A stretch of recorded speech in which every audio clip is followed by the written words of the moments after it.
knowledge.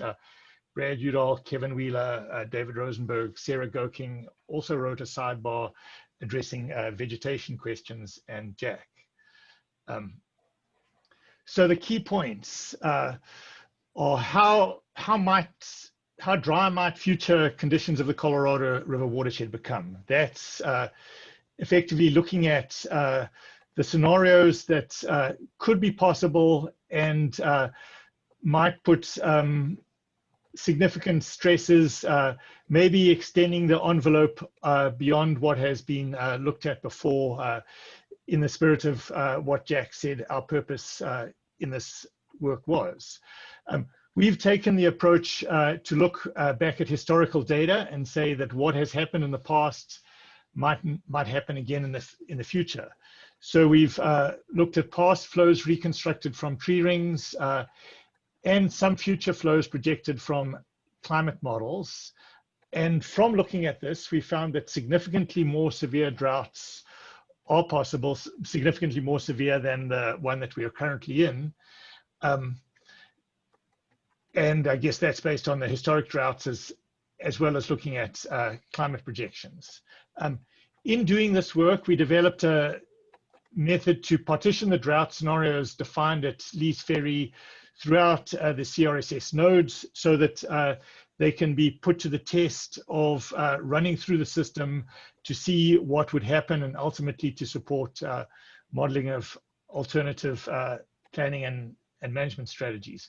Most of the talk will focus on the flow at Lee's Ferry, but some of it will get into the CRSS results.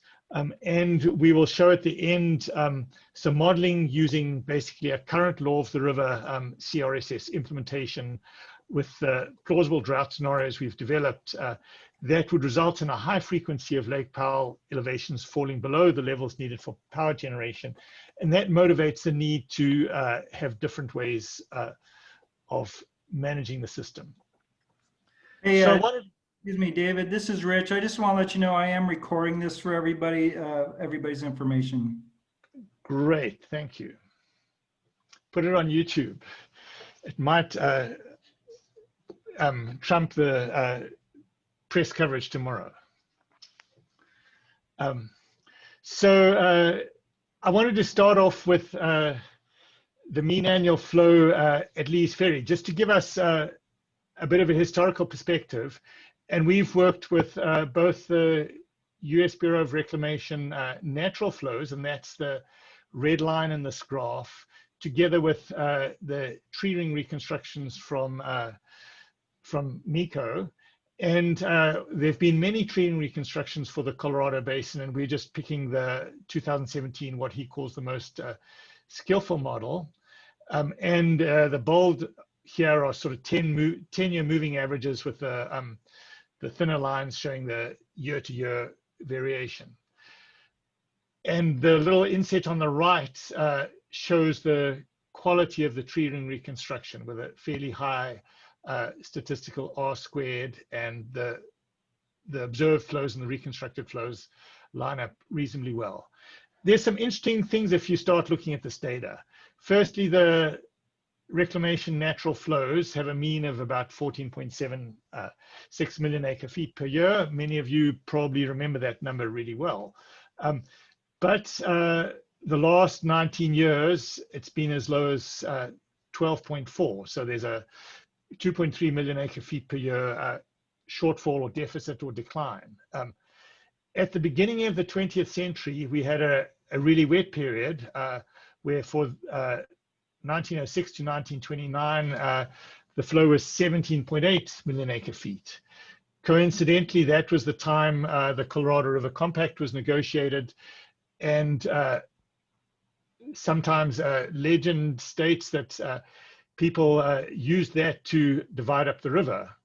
But we've had Eric Kuhn draw back, and Eric Kuhn and John Fleck draw back to our attention the work of LaRue in 1925 that pointed out that even at that time,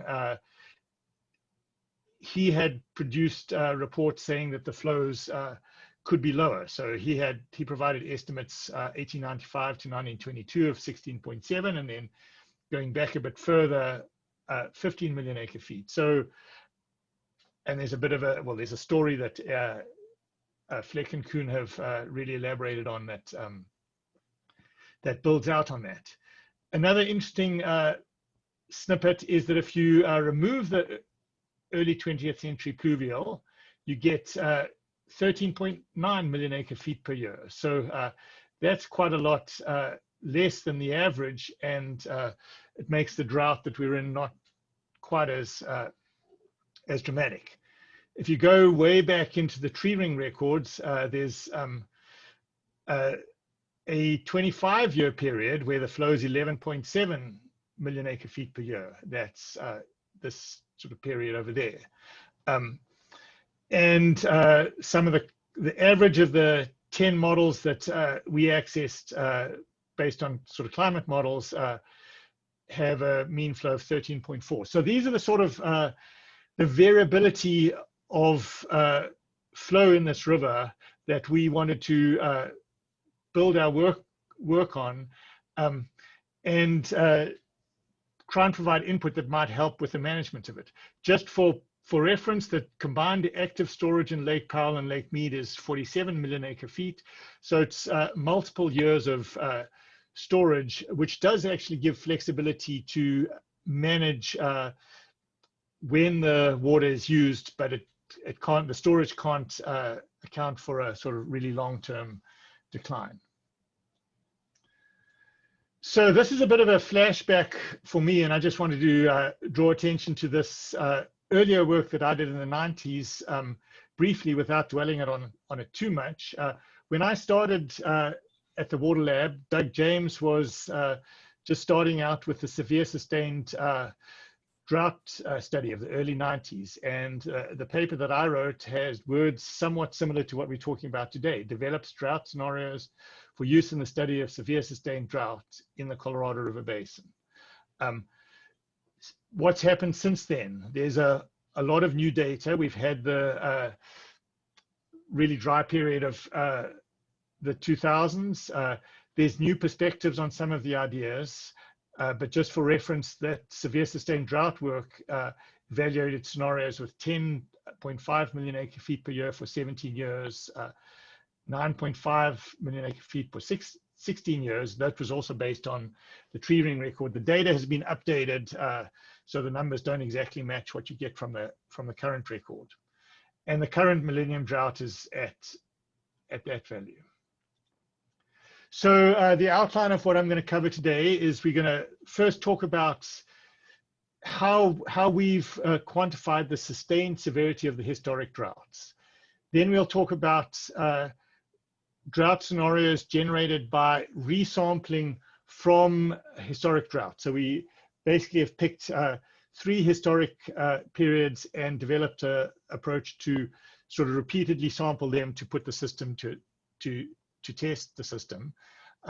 Then looking at climate change, this is really relying on climate change work of others and just analyzing their data with the approach we're taking, examining some trends, and then implications for systems operation rules. What happens if you put this through CRSS?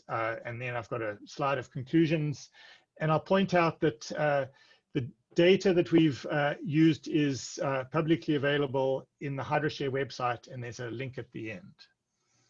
So if you want to work with the data yourselves, that's something we would really encourage. Much of this presentation will use a form of plotting that we are calling sequence average plots, or informally we call them dotty plots. And here I'll talk about how they are constructed, because fully understanding this will be important for much of what I present. So bear with me and sort of focus on this, because and also let's ask questions if any of this becomes unclear, because it'll be important for later on. So given a stream flow record, such as we have here for the annual natural flow at Lee's Ferry, we can look at sequences with the lowest multi-year average. So here I've got if you look at a length of the sequence in years, 1 year, 2 year, 3 years, there's the lowest year is that one, 1977, with a mean annual flow of 5.44 million acre feet per year. Somewhere in this record, there are 2 years, actually they start in 2002, that have a mean flow of 8.16. So that's the second dot. There's a sequence with 3 years, also starting in 2002, with a mean flow of 8.59. So this pattern here, where you've got mean flow versus length of sequence, is the device that we're using to characterize droughts going from short out to sustained. So somewhere out here for 25 years, there's a mean flow of 12.89 million acre feet per year in this record. And this graph characterizes the drought severity over that range of time. So here I've shown the 5-year value happens to be those 5 years starting in 2000. So 2000 to 2005 were the 5 driest years on record. The 12 driest years on record started in about 1953 with a mean of 12.13. So this first looks at just the lowest period on record, but then we can do the same thing looking at each sequence length and find the second lowest and the third lowest and so on, and that'll get us to the dotty plot. So here we've got the orange are the dots we had from the previous slide. The blue are the dots that represent the second lowest average period for each, or second lowest average flow for each sequence length. So they're obviously slightly higher, and the arrows indicate which years or which range of years they come from. So then we can build that out for the full record. So there's a row of dots or a column of dots over the first sequence length, and that basically says that 1977 was the lowest 1-year flow. Above that, 2002, the second lowest flow. Above that, a year we don't know, and we only labeled the lowest 2. So all of the other dots in this first column are all of the other years of record. So this first column is really just the annual flow data. Then the second column is the 2-year periods, looking at overlap. We've got 2002 is where the lowest 2-year period started. 1976 is where the second lowest period started, and there's all of these dots. So that shows the sort of range of possible 2-year flows.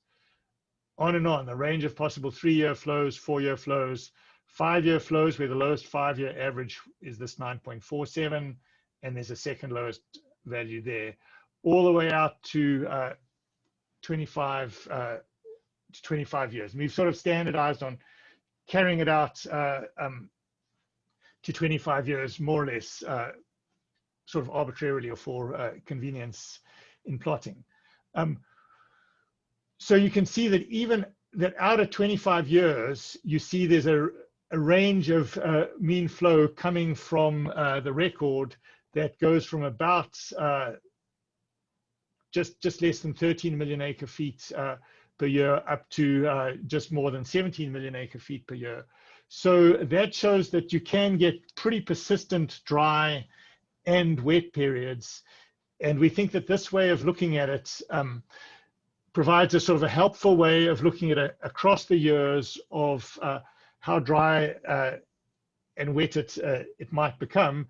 And we are using this sort of pattern to, we'll then overlay climate change scenarios on top of this. We'll overlay the simulations we generate on top of this to sort of always tie it back to what we're getting from the record here. It's interesting to note, so what we did here is we colored the most recent 19 years from 2000 to 2018, all of the periods that started then in red. And you can see the sort of clustering of the red dots sort of at the lower part of this, this graph. So that's another illustration or visualization of the millennium drought with the low flows. Many of the lowest flow periods occurring in the last 19 years. So this was for the reclamation natural flows, 1906 to 2018. We then, okay, and then I guess point out the present millennium drought is characterized by the sustained 19-year average that's 2.3 million acre feet below the long-term mean. So that's the 14.76 minus 12.44. Then we did the same thing for tree rings. So the period is 1416 to 2015, the data from MECO, and you can see that the lowest one-year flow is about 5.1, not a whole lot lower than the historic. But when you look out at the sort of sustained droughts, we're getting significantly lower values. There was a 25-year sustained drought with average flow 11.76. I pointed this out in the earlier slide. So that's below the long-term mean by that amount. You can see there's the lowest 5-year average was 1581 to 1585. So are there any questions on either of these dotty plots before I go on, recognizing that I'll be showing these sort of things quite a bit, so it's important to clarify anything that might be confusing now. Hey, David, this is Robert Jane. Just a quick question. Go ahead. Yeah, no, I appreciate the data analysis, and it's going to take me a little while to actually go through and take a look at this. Conversely, have you looked at the wettest periods? We have not focused on the wettest periods in this study because it's I guess our focus is on drought and drought contingency Sure. planning, but they're in the data. I mean, so you can see here that there's a sustained wet period of over 17 million acre feet per year for 25 years. Wouldn't that be wonderful? Right. They're just as if you look at this historic data, the wet period is, and you're thinking in terms of probability based on the historic data, the wet period is equally likely as the dry period. So you could have that dry period, you could have that wet period, and really you should be planning for both. Right. The planning for the wet period is not necessarily all that hard. Okay, thanks. David, the point here is on each of these dotty plots, these are the data for the mean flow for any of those durations. So the highest dot at each one of the years is in fact the wettest period. So you have done all the analysis. Yeah, it's just a matter of focusing on it for interpretation. Okay, so I will move on. So I guess one of the take-home points here is the tree ring droughts, more severe than historic droughts, have happened before and may happen again. And that's going to be one of the themes that we build on and use to justify the plausibility of the scenarios that we've developed. So another way to look at this data is in terms of the implications for depletion of storage, recognizing that the Colorado River is oversubscribed. Essentially, all of its water is used. So rather than looking at the average over a period of years, if you look at the cumulative flow over a period of years, and you subtract that cumulative flow from the mean flow over those same period of years, then you get a graph that rather than narrowing expands out. So here each dot represents the water year mean annual flow loss relative to the long-term mean. So to do these cumulative flow loss plots, you need to have it with reference to a mean, whereas the dotted plots don't have any sort of reference to them. Maybe that, I guess these could be both dotted plots, but the sequence average plots. And it's aggregated over the length of sequence. So for example, out here, the cumulative loss of the flow from 2000 to 2018, the total flow in that period subtracted from when you subtract it from the mean flow over that period, you'd get a cumulative loss of 44 million acre feet, which coincidentally is about the same as the active storage in both Lakes Powell and Mead.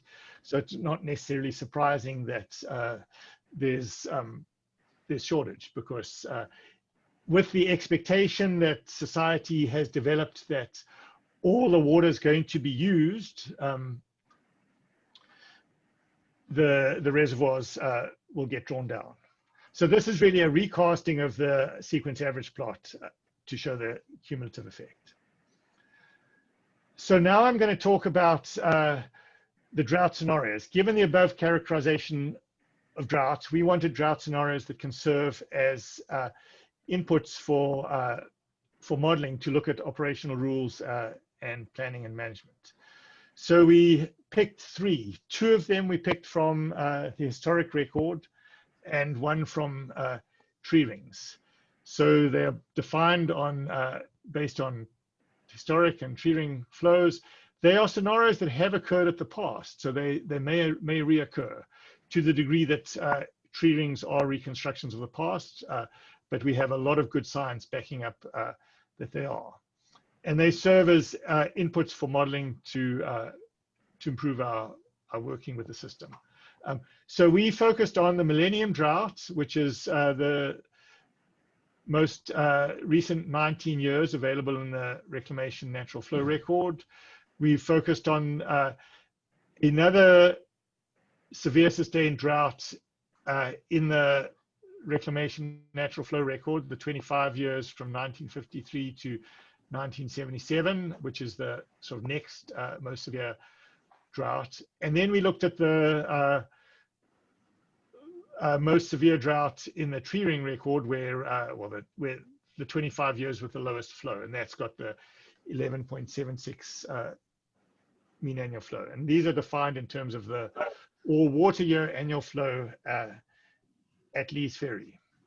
So we've developed what we're calling a scenario-based stochastic simulation or resampling approach. We want to have stream flow traces that are different from but representative of the past droughts to provide diverse inputs to systems planning. So we take each one of the drought scenarios that we've got, there's three of them, and we resample, in other words, pick at random from each scenario and generate a 42-year long sequence. So that's effectively repeating the years that occur in any one of the drought scenarios out 42 years long. And that's because that was the planning period. And then we did that 100 times to have 100 traces. And that gives you some of the variability, or that gives you a set of diverse inputs for systems planning. And one of the points that I wanted to emphasize with this is it's important in water resources systems to have a rich variability that the systems are put to the test of to be able to sort of explore what might happen. But these are all flows at Lee's Ferry. To run through CRSS, you need flows at each of the 29 input nodes. So we developed a non-parametric resampling approach referred to as water year block disaggregation. And this is founded, I guess, as I said, we really used this set of ideas from the literature. Basically it takes when you've picked one of the flows that occurred in any actual year at Lee's Ferry, you can take the monthly flows at each of the 29 natural inflow sites as a block to run the model for that year. Then the following year will be a different year. You take the block of 29 natural inflow sites each month for the next year, and that's how we effectively build up the data that is the inputs to CRSS. So this just shows the map of where those nodes are. Many of you will be really familiar with it, and this shows the resampling approach. Pick at random with replacement a year from the drought scenario. If we're doing a resampling from one of the tree ring, or from the tree ring drought, you won't have the tree ring flow exactly match the historic flow. So you select the year with the nearest actual flow from the natural flow record. And then to obtain the monthly stream flow at each of the 29 sites, you just use those natural flows. So you're going effectively from a single flow to 12 months and 29 sites in a block like this. And this is showing the years that had the historic natural flow nearest to the tree ring flows that were in that tree ring drought scenario we picked. So the closest year to 1576 was 1946. The closest year to 1577 was 1993. And you can see there's slight differences there. Where there were slight differences, we then did a adjustment of the 29 inflow flows based on the ratio of the height of these two bars. So we combined this stochastic resampling approach with our sequence average approach that was used to characterize droughts to produce this sort of graph. So I could have drawn a graph where I showed 100 squiggly lines, each 42 years long, that showed each of the resampled scenarios. I decided not to show that because it's just a bunch of squiggly lines. But here we've taken those traces, 100 traces for each scenario, input it through the sort of sequence average process, and identified the lowest. So there's 100 traces. Within each trace, there is the simulated 1 year mean flow, the minimum simulated 2 year mean flow, the minimum simulated 3 year mean flow, the minimum simulated 4 year mean flow. And there's 100 of them. That's what each of the gray dots and the gray lines represent. Then across those 100 of them, you can look at the bound. So you can look at the sort of upper bound and the lower bound, and you can also sort of start putting percentiles. So for example, you can find that 90% of the dots are in the area where we've shaded it yellow. The median is what's shown in the middle line, and then there's a 10th percentile and a 90th percentile. So for example, we could interpret this and say 90% of the traces have a 5-year average greater than that mean annual flow. And this shows the duration, how duration and severity interact. As you go to longer durations, the mean flow that's average over that duration increases compared to really low flows for shorter durations. So this was where we looked at the lowest sequence average. We can also look at that in terms of the cumulative flow losses. So we had the recasting of the sequence averages in terms of cumulative loss that I illustrated earlier. So here, each gray dot is representing the maximum cumulative loss in each of the 100 simulated traces, and the same variability across them, with the median, the 10th percentile, the 90th percentile, and the two bounds. So here we would interpret it that 90% of the traces have a 5-year average loss greater than 29.88 million acre feet. In a graph like this, the increasing values depict loss or depletion in available water relative to the long-term mean.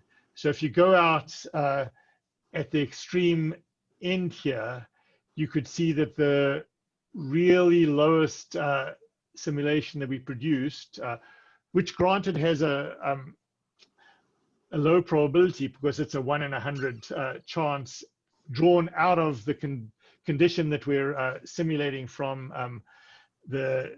only the millennium drought flows, would have a cumulative loss of over 100 million acre feet relative to the mean over 25 years. So because we ran 3 scenarios, we wanted to try and put them all on the same sort of a graph. So we took those previous graphs, just the 10th percentile and the 90th percentile values, and sort of made bands of overlapping colors. So there's the tree ring drought is the sort of darker orange, the millennium drought is the yellow, and the mid-century drought is the blue. And you can see that the tree ring drought is got mean flows in the sequence average that are lower than the other two by quite a bit, indicating that the tree ring drought is significantly more severe. And if we look at it in terms of cumulative losses, the tree ring drought again has this up to 110 million acre feet cumulative loss over 25 years. So the take-home point for this is that planning and management strategies may need to accommodate 25-year mean flow as low as that, which amounts to a cumulative loss of that relative to the historic mean. And the purpose for developing all of these scenarios was to have them to put the system to its test. So any questions at this point? I know we've gone through a lot in terms of all of this development of these plots, and then sort of summarized it down in terms of overlapping bands that do take quite a bit of thinking to digest. Hi, David, this is Rich. Just wanted to see if I have your resampling approach correct and kind of contrast that with what reclamation does. And so, you know, my understanding what reclamation will do is they'll take a sequence of years from that kind of the flow record and use a straight sequence from, let's say, 1906 to whatever, 1945, and just use those years in sequence. And what you're saying for what you did to resample is you're actually picking those years at random, so it wouldn't be 2 years in a row the way the reclamation does it. Is that correct? Yes, so reclamation keeps the flows in order. So their approach is called the index sequential method, and they will run a simulation where if they're running it on the full record, and they run different tests where they have the full record and then the stress test period. But the full record 1906 to 2018, that will be one trace. Then they'll start 1907, go out to 2018. So the series is almost the same, and then they'll take the 1906 flow and put it at the end. Then they'll go 1908 to 2018, and then put 1906 and 1907 at the end. So they effectively wrapping the series around. And the strategy behind that approach is effectively to try and retain the order, and thus retain year-to-year correlation. Our approach does not retain the year-to-year correlation, and we justify that from the notion that, well, from really the observation that the year-to-year correlation in the Colorado system is actually really small and only just statistically significant. And then when you throw in all sorts of uncertainties associated with the flow reconstructions, the corrections of gauges prior to when they were recorded, we think that just a random width replacement is going to give you a reasonable range of variability that is good to test the system with. Great, thank you. Thank you for that clarification. So I think I was at this. So David, this is the reason why you can take a period of time from a known record, but your results suggest the probability that one can use those data and actually calculate even lower flows, because you draw randomly out of that. And so you can draw randomly a whole bunch of low flows that will come. And you would argue that based on the statistics and statistical characteristics of the hydrology of the Colorado River, that is not an unreasonable approach, and therefore that's a more careful and sensitive way to approach an analysis. Is that right? Yes, we're saying that the sort of droughts that you can get from this random resampling give you droughts that could actually plausibly occur, because and therefore the system should be used to test the system. So this question. So I had a question on that. On one hand, it seems that there are clumpings of years. 83, 84 were the two wettest years on record, or among the two, and they were next to each other. 76, 77 were extremely dry years. 12, 13, two very dry years next to each other.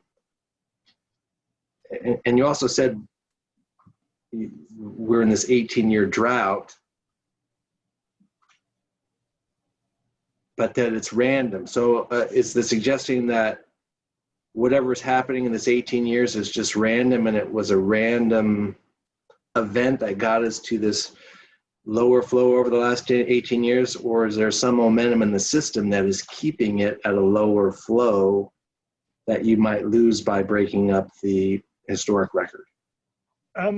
So there could be momentum in the system, and there's been quite a lot of research that's looked at things like the sort of trends or shifts in averages relationship to ocean circulation, El Nino type of things. Here our focus was to come up with scenarios for drought planning. So we thought that we didn't want to have necessarily the sort of complexity of trying to unravel all of that. And we just said, okay, we've got the millennium drought, we've got the tree ring droughts, and let's resample from those.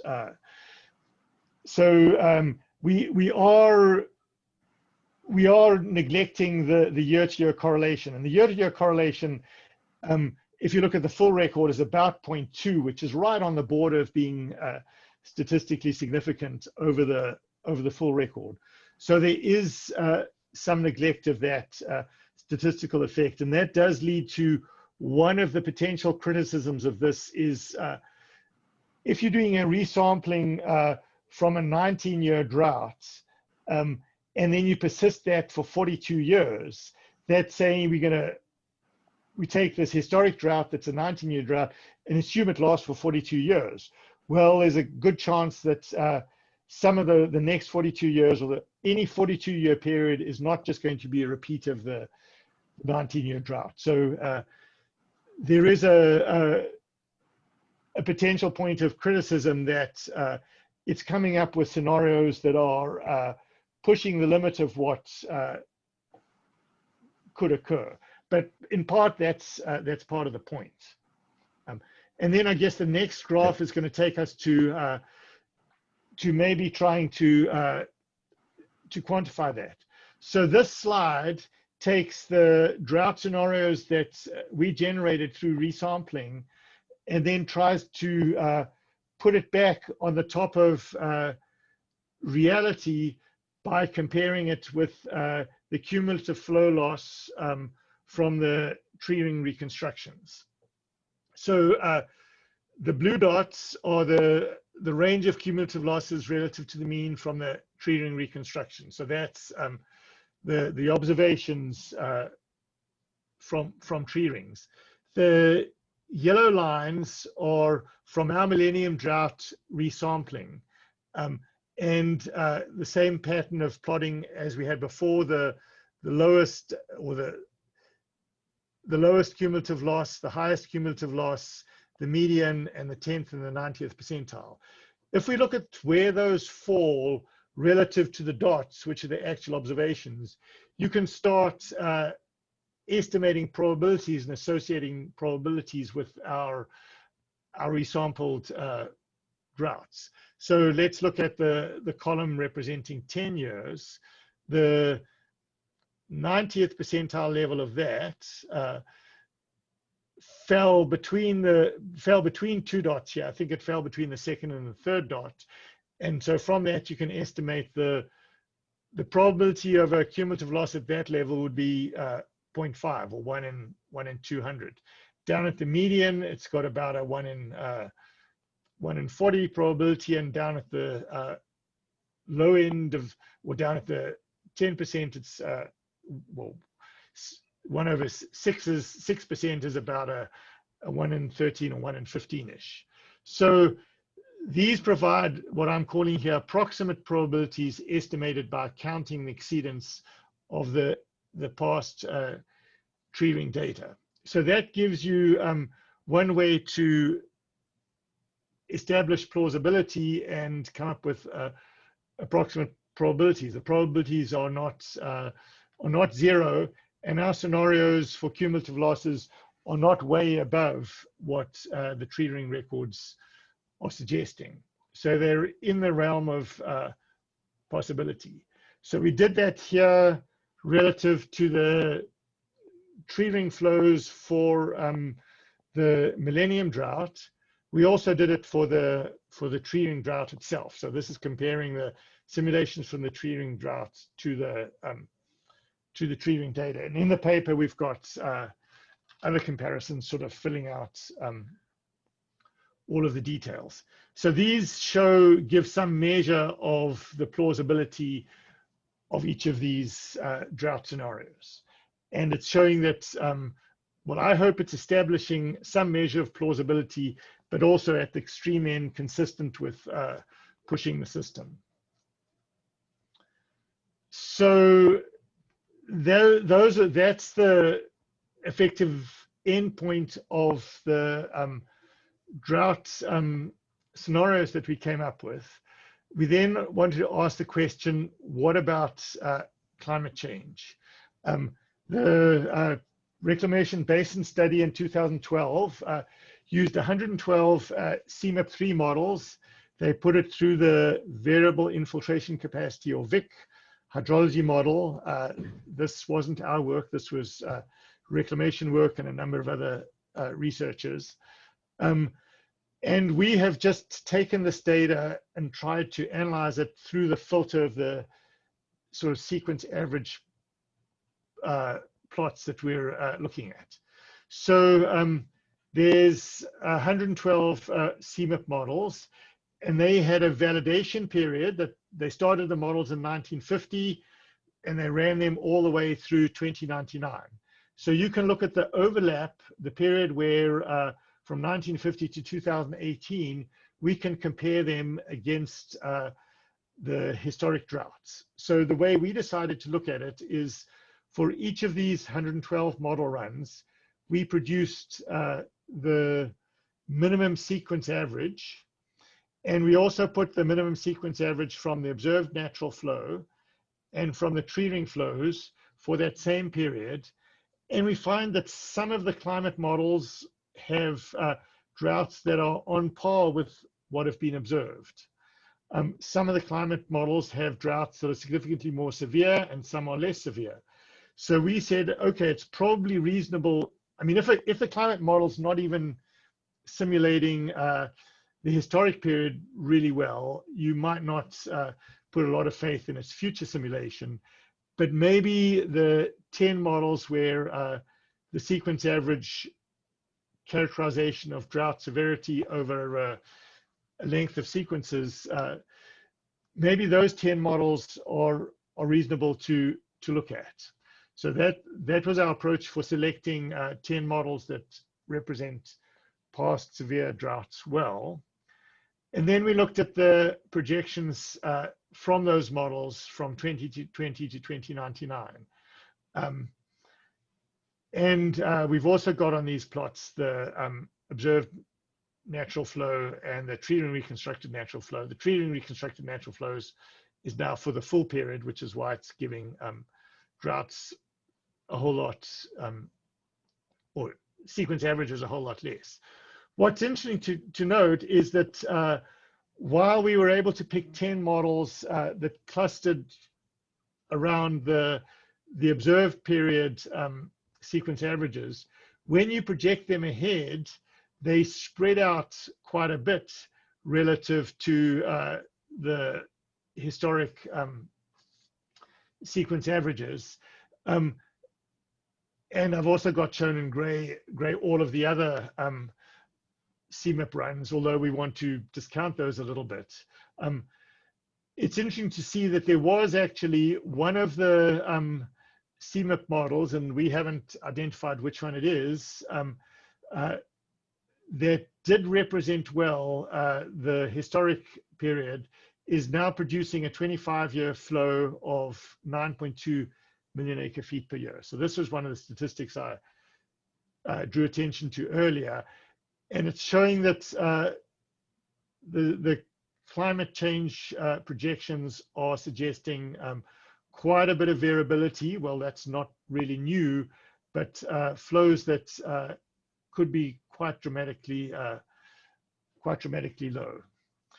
Just as we juxtaposed our scenarios that would develop by resampling on the sort of dotty plot interpretations, we can do the same with the climate projections. So here the orange bands are the sequence averages, the lowest sequence average for the 10 performant climate models. And they are showing droughts significantly less than the most extreme in the historic period and in the tree ring period over 25 years.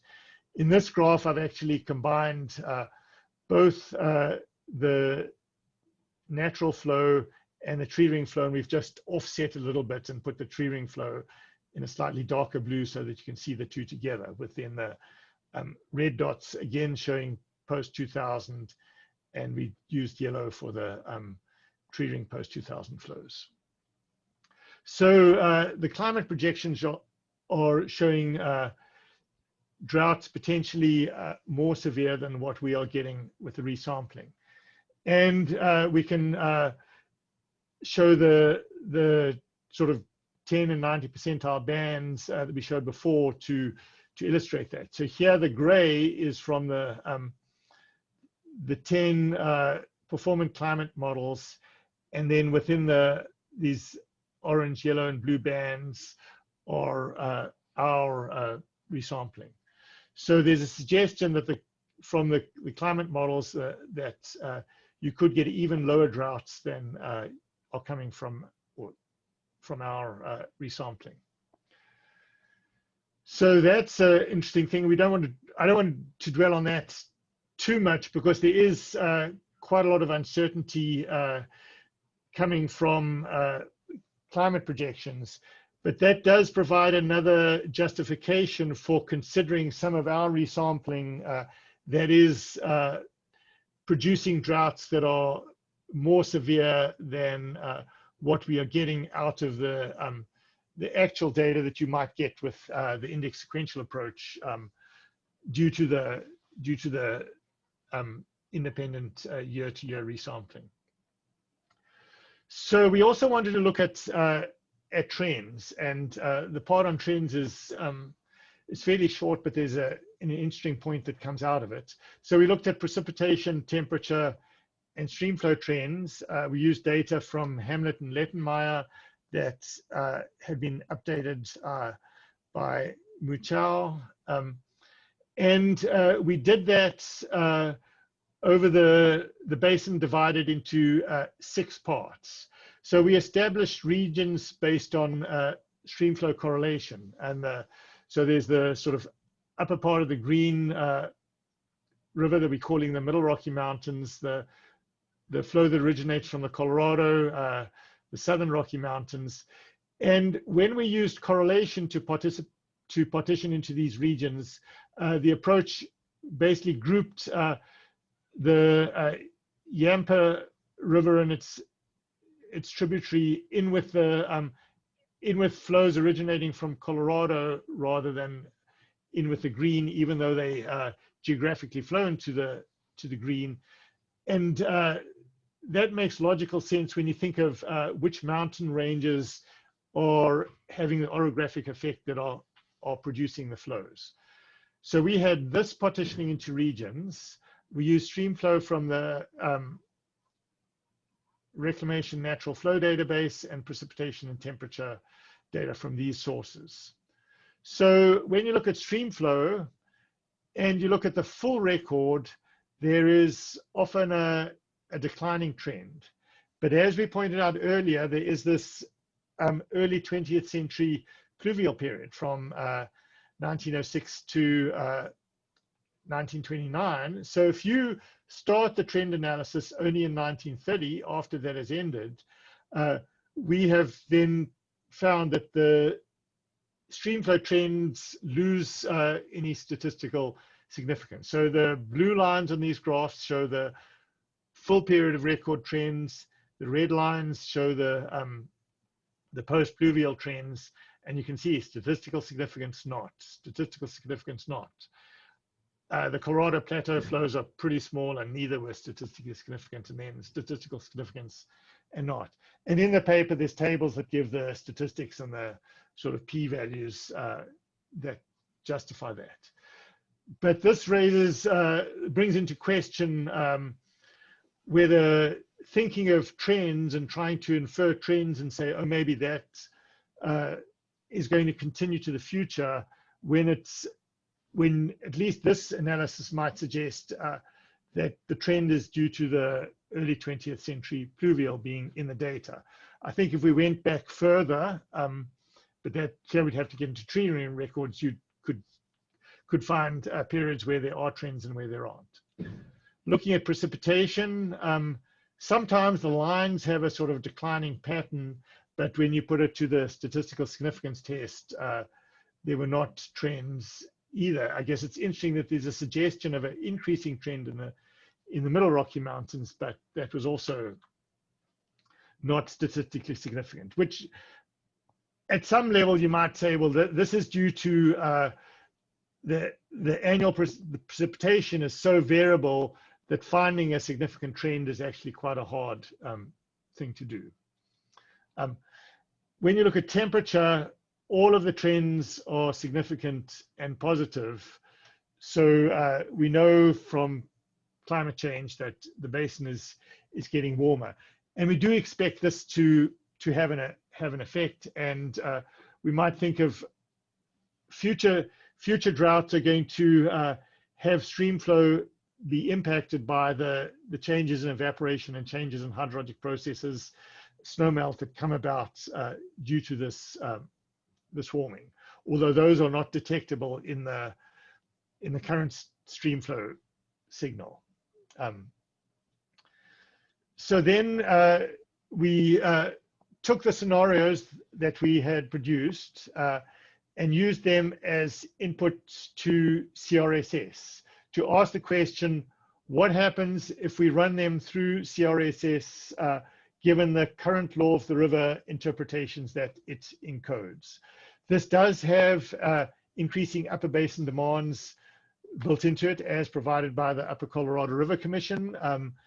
And I know there's been discussion about how realistic that is, and we've got a future white paper that will be addressing that. But right now, working with Kevin Wheeler, we took the sort of standard operational CRSS and ran our simulations through it, and just looked at one outcome, Lake Powell pool elevation.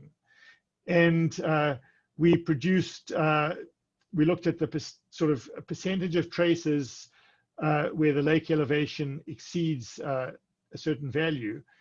And what is sort of remarkable and disturbing and scary in this is that when you run our drought scenarios through it, and let's focus on the paleo tree-ring one, which is the most severe, you get down to where 40% of the scenarios have Lake Powell dipping below minimum power pool. About 34% of it have dipping below the penstocks. So, and this is of course the if, because society would never let us do that. The river managers would never let us do that. They'd start more drastic curtailment. But if you just operated the system with the current rules that are encoded in CRSS, that's what would happen.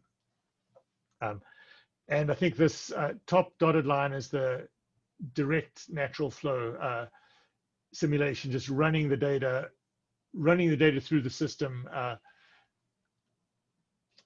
as it is, and we don't get down there. So this is looking out on a 20-year planning period, which is about the same length as the drought scenarios that we're running. So we could say that they've got an equal probability. If you run it for a 40-year planning period, it gets even worse, because here we're effectively persisting our droughts out for, assuming that they just keep going for the next 40 years. So all of this work leads us to this following concluding points. We came up with 3 severe sustained drought scenarios using the average of stream flow and cumulative loss relative to the mean for various sequence lengths. The drought scenario-based resampling combined with the block disaggregation allowed us to put them into CRSS. The scenarios are plausible because they're based on past flow estimates, and you could say what's happened in the past might happen again in the future. We know that climate change is occurring, and we looked at some of the prior studies on climate change projections, and we found that some of the droughts that are in the climate change projections are more severe than the scenarios we have come up with, indicating that climate change may exacerbate a drought severity. When the earlier 20th century pluvial period is excluded from natural flows, the downward streamflow trends are no longer statistically significant, and that does call into question a little bit of the approach of using trend analysis. And then when you put the scenarios we developed through CRSS, you get intolerably low Lake Powell elevations below the levels needed for power generation, suggesting that some changes to the way we operate the system would likely be needed. And then just point out that the data available is all in this public system HydroShare that's operated by the Consortium of Universities for the Advancement of Hydrologic Science Incorporated. I'm actually the principal investigator on the research project that's developing this. So this paper has been a nice convergence of my work on hydrologic information systems with my work on droughts and stream flow simulation. And if you go to the Hydroshare website and just do a search for Colorado Future White Paper 4, you'll find one collection and then 2 individual resources that include this data. And we've made it available with the hope that the scenarios can be used by others to explore alternative ways to manage Colorado River water resource systems. And I believe that's the last slide, so I'll be happy to answer. And perhaps one thing to point out is that in the Hydroshare databases are the partitioned estimates of flow at each node, so that one could download all of that and run CRSS using inflow from all the nodes. And that's what Kevin Wheeler did. Is that right? Yes. Well, I think we sent the data to him before we put it in Hydroshare, but it's the same data. Yes, it's all the nodes. So it's 29 nodes, 12 months, 42 years, 100 traces. All right, well, thank you very much, David. We do have time, so I wanted to open it up if anyone has other questions. Yeah, I've got a question. So one thing I'm wrestling with is the 3 kind of resampling of the 3 historical droughts, and kind of thinking my way. So I appreciate the argument that look, these have happened historically, and so that makes it plausible they could happen again, right? And that feels very plausible to me as well. The one thing I'm wrestling with is it seems like you've taken droughts that are in the neighborhood of 20 years or so, and then resampled into these 42-year traces. And it feels, I may be missing something here, but it feels like we're basically creating these much longer droughts that maybe haven't happened historically. And so I'm worried that's overly conservative. That is a valid point, and we did sort of think about that and discuss that. And you could say it's overly conservative, and in part that was the motivation for actually producing 2 results here. This was the result where we only ran it out 20 years, where so that's equal length to the drought scenarios. This is the one where it's run out 42 years. So you say, well, it's being possibly overly conservative because just if we assume the streamflow record is stationary, you wouldn't necessarily expect it to run out. You wouldn't expect it to go along for 42 years when we've picked the worst 20-year drought. But we don't know whether. We also think that one has to think about the fact that stationarity is no longer really holding. I guess there's the Chris Milley paper, stationarity is dead. We have the climate change projections that say it's going to get, it may get considerably drier in some of them. So it may not be that bad a thing to ask the question, how would the system work if you gave it this? We're not saying this is going to happen, but we're saying we think it's responsible to evaluate what we would do were it to happen. That feels like a much better argument of the plausibility for these scenarios to me than the suggestion that oh, it's happened before, so it could happen again. So maybe it's just a matter of how you present it, but I do appreciate the stationarity argument. I think that seems right to me. So thank you. All right, other questions? David, this is Chris, and I guess a question I have is, you may not have had time yet, but I'm assuming, well, I don't know, you guys planning to sit down with Carly Jurla and Jim Prairie and Alan Butler and walk them through these analyses too, and kind of see, and the reason why I asked the question is I recall, gosh, and it's probably going back 2012, 2014, somewhere in there when we started to wrap our brains around starting to use the stress test hydrology as another surrogate upon which to run CRSS and test various operating strategies, et cetera. And it just comes to mind that that would be sort of a good point to me, for you guys to sit down with them and kind of walk them through this. Maybe you've already done that. Maybe you've already got some feedback from it. We have done it. Would love to do it. We have not scheduled it yet. So, Thank you. Thank you. Yeah, I think it's fair to say, Chris, well, most importantly, we will give this briefing and briefings on the other white papers to anybody who asks.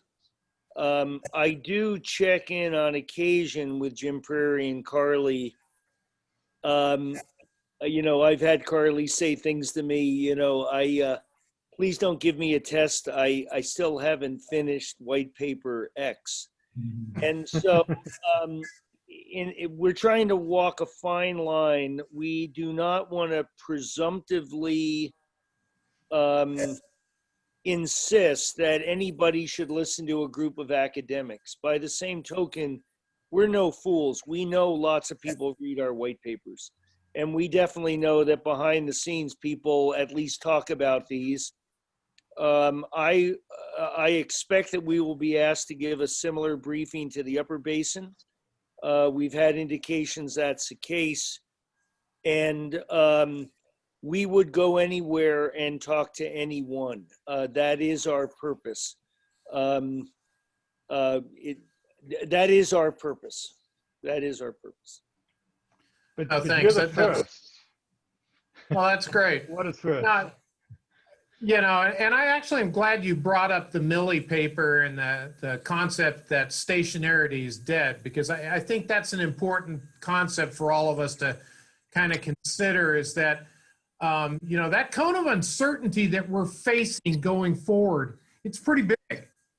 So, you know, just even myself personally trying to intellectually, you know, wrap my brain around the results of this paper and some of the work that Brad Udall's been working on, and then, you know, meld those things together in the context of what are the reasonable sets of climate projections out there, and then their relationship specifically to water supply availability for us as we think about how to approach this task of, you know, developing a next set of interim guidelines.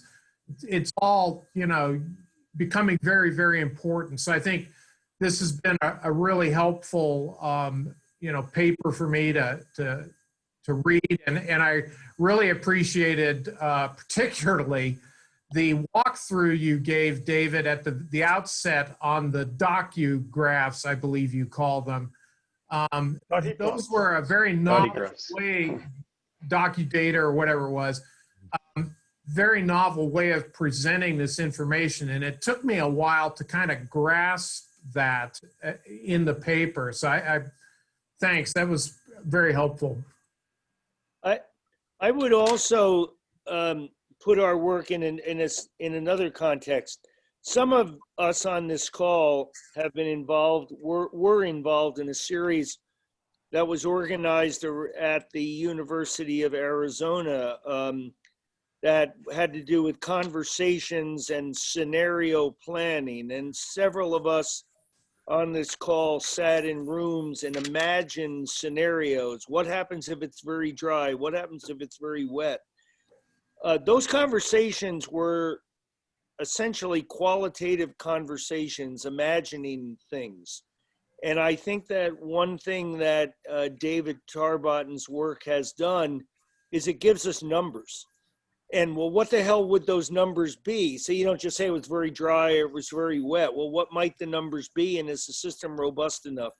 Obviously, we're all familiar with the concept of scenario planning, which is when the uncertainty gets so big, you can't attach probabilities to it.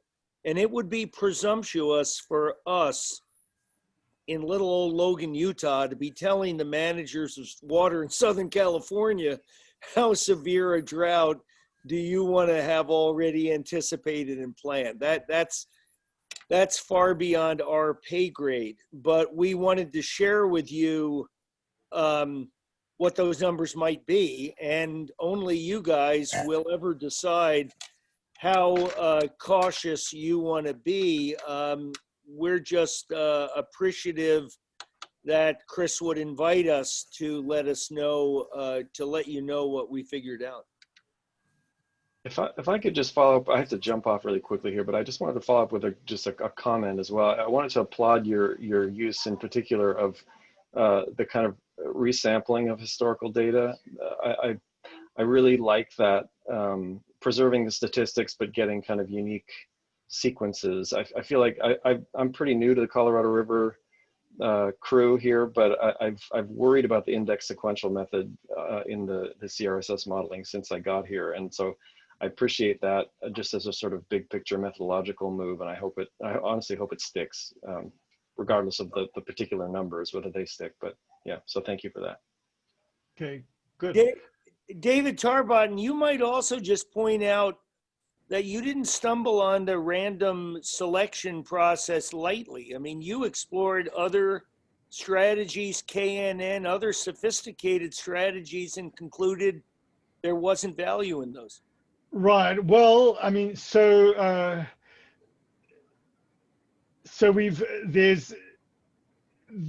think there's a lot of reasons to perhaps move beyond the index sequential approach, because it's really just a repeating of the historical data, and the classic approaches in stochastic hydrology do represent dependence with things like autoregressive models, AR1, AR2, and in the paper that I've referred to right at the beginning, I was exploring some of those and also using a disaggregation approach to spread out to the CRSS nodes.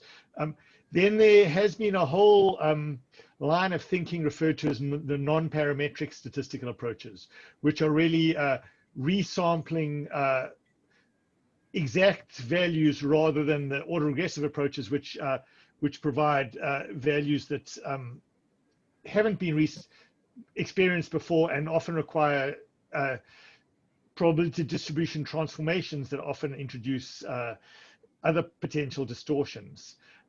So the KNN approach is one of the early non-parametric approaches, and I learned that when I first worked with Manu Lal and when he was on the faculty here at Utah State. And we started out this project working with the KNN approach, and I was all gung-ho, and this was going to be the best approach of KNN since sliced bread. And we started getting a bunch of biases that were coming in when we were simulating using KNN.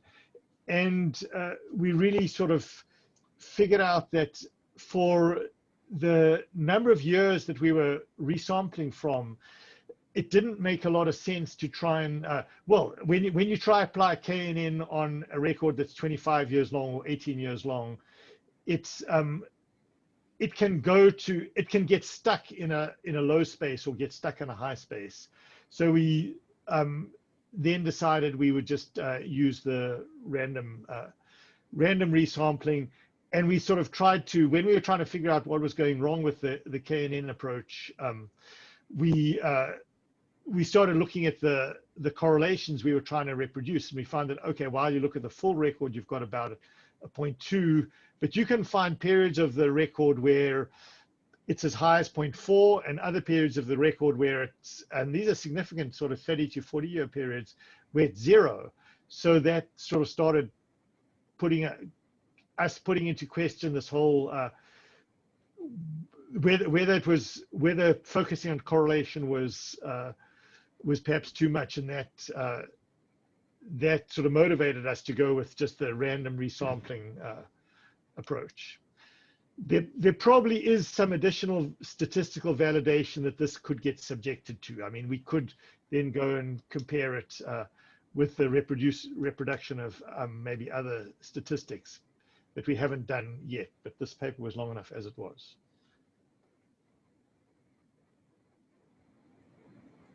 All right, thanks for that. So we're kind of running up against our time, but is there one more question we can ask?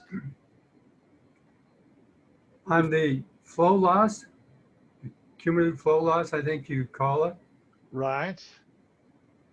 is there a relationship, a direct relationship to that in the time period with what you ran using CRSS? Athlete PAL? Is there a direct, Because you were using in the flow loss itself, you aren't looking at any operating strategy or depletions. It's just cumulative flow loss, right? so this is right. So this is, it's relative to a mean. So I guess on this particular, so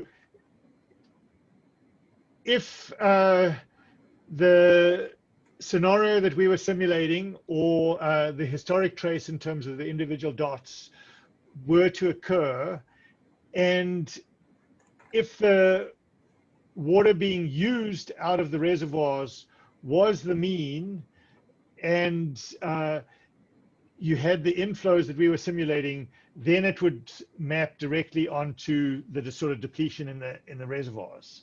So you could get at it like that. I mean, so I think that's the probably closest it comes to what you might be asking. There's nothing in this plot that speaks to anything about operations, and we probably should not use the word loss. All this is a cumulative difference between the mean and the actual flow. Right, I recognize that, but what I was wondering, if you look at a 20-year period on your flow loss, and then you simulate that using CRSS, is it verified that that's close to what the flow loss would be in the reservoir, or? I think that if you looked at CRSS, you would get less loss, because when the reservoirs get low, releases start getting curtailed in CRSS. Okay. I mean, at some point, yeah. I mean, there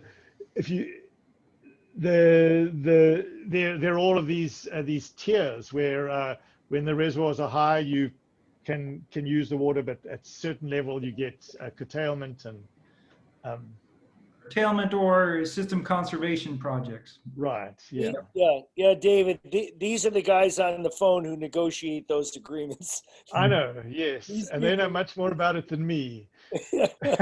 but whatever it is, there is a rule that says you have to use less water, release less water. We are, but let me just say that in the next white paper being led by Kevin Wheeler, we are using these scenarios along with less drastic scenarios, and then we are looking at the implications if we you remember, our job is to expand the conversation space. So we're looking at what happens if the policy is Phil Mead first? What happens if the policy is Phil Powell first? What happens if we just assume the upper basin never takes a drop more water than it takes right now? We are looking at things that the federal government is probably not willing to look at now, and then we will look at them, and then you guys can either decide that there's something to what we look at or nothing. But we are running those alternative management strategies through these kind of hydrologies to say, does any alternative management strategy save us from disaster? And that's a spirit in which we're doing all this. Sounds great. Well, I think we are running up against our time. David, did you have any final comments before we sign off? No, I don't think so. Just appreciate the opportunity to share this work with you. And if you have any questions, don't hesitate. My email is out there somewhere. If you got invited to this call, you probably got it. But if you just Google my name, you should find it at Utah State University. I'll get your contact. And I'll be happy to try and clarify anything that you might be struggling with. Sounds great, Chris. No, that's great, and I just want to thank not only the Utah State team for joining us and walking us through your paper. It was really excellent. One thing, if you guys wouldn't mind, at some point, could you make your PowerPoint available to us? I would be happy to make it available. Yeah, and Rich, please let me know if you are willing to make this a link to this recording publicly available or not. If it's publicly available, we would post its availability on the Center for Colorado River Studies website. If you'd rather not, then we won't. Okay, sounds good. Well, I'll see if I can do that in terms of just getting it physically into like an MP format, and we'll go from there. Thank you very much. Yep. All Appreciate right. it. Yep. I think with that, we will close the webinar. Appreciate all the attendance we had today, and feel free to send questions to me and I can get them to David and Jack as we move forward. So with that, we'll sign out. Thank you, everybody. Great. Thanks. Thank you. Thanks, Rich.